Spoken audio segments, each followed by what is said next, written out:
On your screen right now, live pictures of students walking out of North High School in Des Moines, Iowa, rallying behind a superintendent recently detained by ICE. We are told that some middle schoolers were also brought over to join in the walkout. This happening about an hour after Dr. Ian Roberts resigned his position. He was accused and is accused of being in the United States illegally with a past gun charge and probably a current gun charge as well, and was given a final order for removal last year. Let's bring in Iowa Republican Senator Joni Ernst. Senator, how does this happen? Oh my gosh, John. Okay, so this is hypocrisy at its best. We have an illegal alien who has been allowed to exist here in the United States even after a final deportation order. And not only that, but hold a very prominent position with the Des Moines public school system as their superintendent.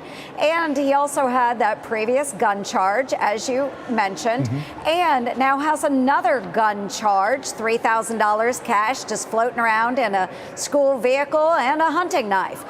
So, yes, it is hard to understand why the left is supporting this gentleman when he has broken so many laws here in the United States of America. We should point out that it is a federal offense for a person who's in the country illegally to be in possession of a weapon. Yes. As you point out, there's that charge from back in 2020 and likely another charge because when he was detained last week, he had that loaded weapon in his car.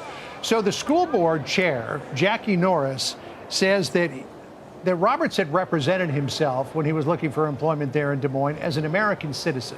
This is what she said. We can tell you that on his I-9, he stated he was a citizen, and he provided 2 forms of verification, a driver's license and a social security card. As is typical in other organizations, this is what employers ask of their employees. And as an employer, we trust employees to fill out the required forms truthfully and provide valid documentation. Again, we trust employees to fill out the required forms truthfully. Ronald Reagan said it best, trust but verify. Absolutely, John. Trust but verify. And we do have word as well that he was registered to vote in Maryland. And I know as a former commissioner of elections in Iowa that we have forms and you have to swear on that form that you are an American citizen. But it doesn't mean that we don't verify. So this is completely on the school board. They were trusting this gentleman, but they did not verify. And again, with a weapons charge that they knew about but allowed him to explain away, they did not go back and verify his status with that incident either. So again, this falls squarely on the chair board president as well as the board there for the Des Moines public school system. But it's an atrocity. You know, it's not lost on us that she is running as a Democrat for the seat that you will soon be vacating. And she is using this debacle to fundraise off of. Here's a message that her campaign put out. She said, quote, "Well, I've been busy dealing with an extremely serious situation in my volunteer role as chair of the Des Moines School Board. I've had no time to focus on politics or fundraising ahead of our campaign's first FEC filing deadline this Tuesday.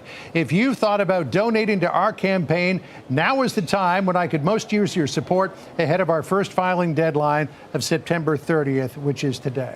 Question for you, because you're a veteran of Iowa politics.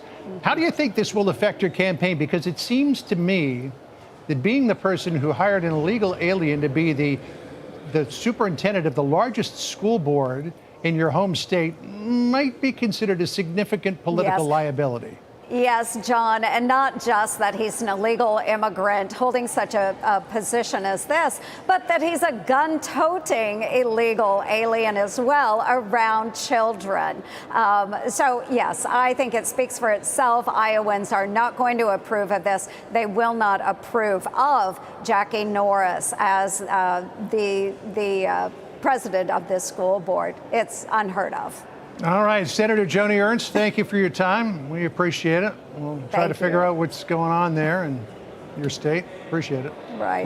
Hey, it's Will Kane. Click here to subscribe to the Fox News channel on YouTube. It's the best way to get our latest interviews and highlights. And click to subscribe to the Will Kane podcast for full episodes right now.